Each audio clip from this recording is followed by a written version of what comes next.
মাগুরার শিশু আসিয়ার ধর্ষণে জড়িতদের দ্রুত বিচারের দাবিতে ঢাকা বিশ্ববিদ্যালয় এলাকায় চলছে মশাল মিছিল। সেখানে আছেন আমাদের সহকর্মী কামরুল হাসান, সরাসরি যুক্ত হচ্ছে সেখানে।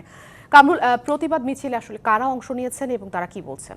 যেমনটা বলছিলেন, আজ দুপুরে মাগুরার যে শিশু আসিয়া তার মৃত্যু সংবাদ আসলে প্রকাশের পরপরই কিন্তু দেশ জুড়ে বিক্ষোভ ছড়িয়ে পড়ে। এরই ধারাবাহিকতা আমরা দেখতে পেয়েছি রাজধানীর যে টিএসসির মোড় রয়েছে, টিএসসির মোড় থেকে বিক্ষুব্ধ ছাত্র জনতা কিন্তু একটি মাধ্যমে কিন্তু তারা যে শিশু আসিয়ার ধর্ষণের দায়ে যারা অভিযুক্ত রয়েছে তাদেরকে শাস্তি যে নারী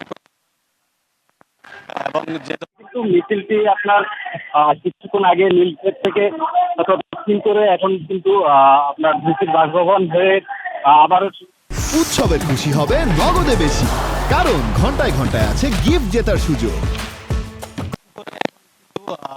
সমবেত হবেন এবং সেখানে কিন্তু তারা কিছুক্ষণ অবস্থান করবেন বলে আমরা জানতে পেরেছি। আমরা এখানকার যারা আন্দোলনরত যারা আছেন তাদের সঙ্গে কথা বলেছি। তারা যেটি বলেছেন যে আসলে তারা কিন্তু চান একটি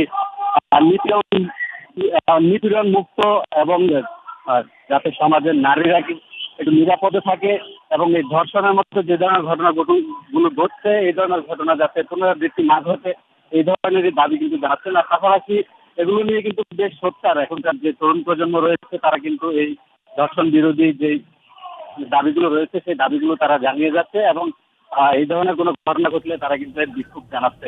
আপনি নিশ্চয়ই দেখতে পেয়েছেন যে মশাল মিছিলটি টিএসসির দিকে আবারও এগিয়ে গিয়েছে এবং সেখানে কিছুক্ষণ অবস্থান নিয়ে কিন্তু তারা হয়তো।